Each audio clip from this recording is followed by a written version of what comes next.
당신은 사람 보는 눈이 필요하군요. 제 16장 관계의 파국을 두려워하는 뇌. 정서적 의존은 잘 알려지지 않은 데다가 간과되기 쉬운 고통이다. 외부인의 시선으로 보면 정서적 의존 관계는 황당하기 그지없다. 우리가 보는 것은 너 죽고 나 죽자 식으로 싸우는 커플, 더 정확히는 상대에게 온갖 구박을 당하면서도 그 사람을 사랑한다면서 절박하게 매달리는 피해자뿐이다. 저 사람은 마조히스트인가 봐. 틀림없어. 그냥 그렇게 생각할 수도 있다. 그렇지만 상황은 보기만큼 단순하지 않다.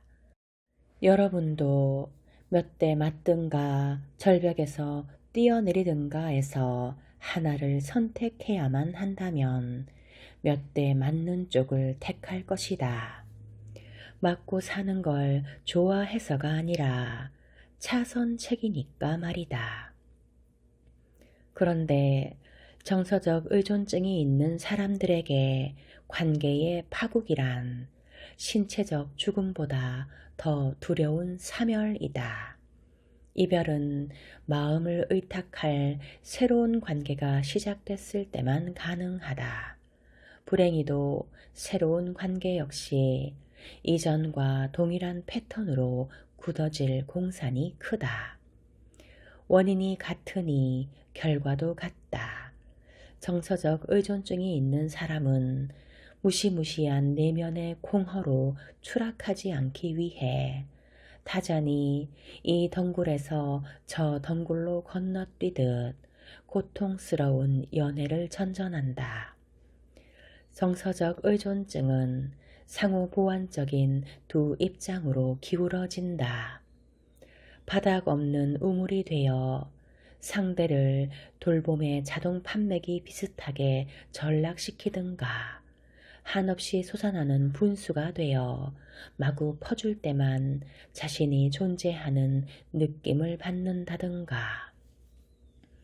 이런 사람들은 종종 첫눈에 반해 연인 혹은 동업자가 되어 무의식적이기에 더욱더 악독한 계약을 체결하곤 한다.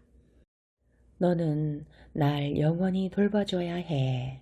어떤 희생이 따르더라도. 요구하는 측은 거대한 소용돌이가 되어 상대의 에너지를 몽땅 빨아들일 것이요.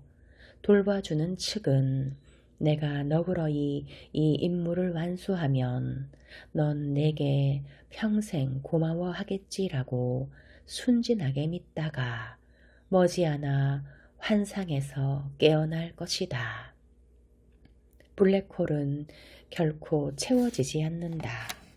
그는 점점 더 많은 것을 요구할 것이다. 점점 더 차갑고 무심하고 변덕스럽고 침울하고 가치를 깎아먹는 사람이 될 것이다. 자기에게 비굴하리만치 잘하는 파트너를 보란듯이 멸시하고 질색할 것이다. 마르지 않는 분수처럼 돌봄을 제공하는 이는 구원자 임무에 실패할 것 같으니 더욱더 안달이 나서 배우자에게 맞추려고 노력한다. 이리하여 한쪽이 가증스럽게 굴수록 다른 쪽은 안절부절 못하고 비위를 맞춘다. 이런 학대는 쌍방이 유지하고 악화시키는 메커니즘으로 굴러간다. 피해자는 해야 할 일을 하지 않고 해서는 안 될 일을 골라 한다. 상대를 호되게 단속하고 일탈 행동을 금지하고 존중을 획득해야만 한다. 사랑과 애착을, 애정과 소유욕을 혼동해서는 안 된다. 그 누구도 배우자의 섬이 될 수는 없다. 정서적 의존증에서 벗어나려면 자기가 무엇 때문에 이렇게 관계에 매달리는지부터 깨달아야 한다. 그리운 것은 엄마의 품이다. 세상에 태어나서 얼마 동안은 엄마가 우리의 유일한 사랑이었다. 우리는 따뜻한 엄마 품에서 안전하게 영양을 취하고 듬뿍 사랑을 받았다. 성장하고 자율성을 얻으려면 다양한 사람과 관계를 맺고 싶은 욕구가 생긴다. 정서적 의존증을 달래려면 다음의 사실을 분명히 소화해야 한다. 이제 누군가와 헤어진다고 해서 내가 죽지는 않는다. 자기 내면의 공허는 자기가 채워야 한다. 사랑은 마음고생하려고 하는 게 아니다. 정서적 의존증은 당신의 이상주의 그리고 현실과 괴리된 융합적 애정관에도 바탕을 둔다. 완벽한 사람, 완벽한 관계란 존재하지 않는다. 당신이 이 엄연한 사실을 받아들이지 않는 한 상대를 당신 기대에 걸맞게 바꾸어 보겠다고, 그리고 당신 자신을 상대의 기대에 맞춰 보겠다고 터무니없이 기력을 소진할 것이다. 결국 건강한 관계란 당신을 꼭 필요로 하지 않고 당신에게 변화를 요구하지도 않는 사람들과의 관계다.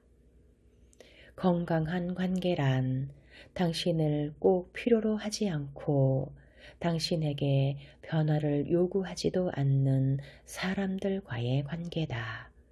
당신이 쉴 새 없이 당신을 개선할 수 있고 그래야만 한다는 생각을 버려라.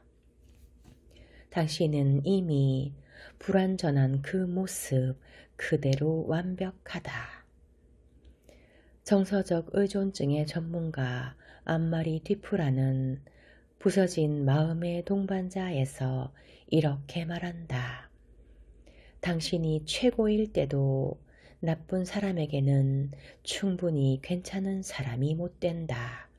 그런데 정말로 좋은 사람은 당신이 최악의 모습이어도 여전히 괜찮은 사람으로 본다. 당신이 사랑받기 힘들 것 같다는 느낌을 주는 사람들을 멀리하라. 당신이 원하는 사람은 당신을 자랑스러워하고 당신과의 만남을 행운이라고 생각하는 사람이지 그 반대가 아니다. 지금까지 살펴본 신경학적, 정서적, 심리학적 특성 때문에 여러분은 심리조종자가 마음대로 다루기 쉬운 먹잇감이 되었다. 지나친 이해심, 지나치게 타인을 돕고자 하는 욕구, 자기 자신이 안중에 없을 정도로 다른 사람이 잘 되기만을 바라는 마음, 이런 태도는 반쯤 이타적이고 반쯤 이기적이지만 어쨌든 완전히 논리적이다. 감수성이 예민하고 감정이입이 심한 사람은 타인의 감정 상태를 모조리 포착하기 때문에 타인이 평안하고 잘 지내야만 자기도 평안하게 잘 지낼 수가 있다. 자기를 보호하고 칸막이 치는 법을 배우지 않는 이상 여러분은 자신의 안위보다 다른 사람의 안위를 우선시하면서 살아갈 수밖에 없다. 그러나 심리지배 관계에서 그런 태도는 전혀 도움이 안 된다. 심리조종자와의 관계는 한마디로 사기다. 그 사람은 자기도 당신처럼 평안하고 행복하게 살고 싶다고 말하지만 실은 화합을 싫어하고 불화, 다툼, 험악한 불꽃이 튀는 분위기를 더 좋아한다.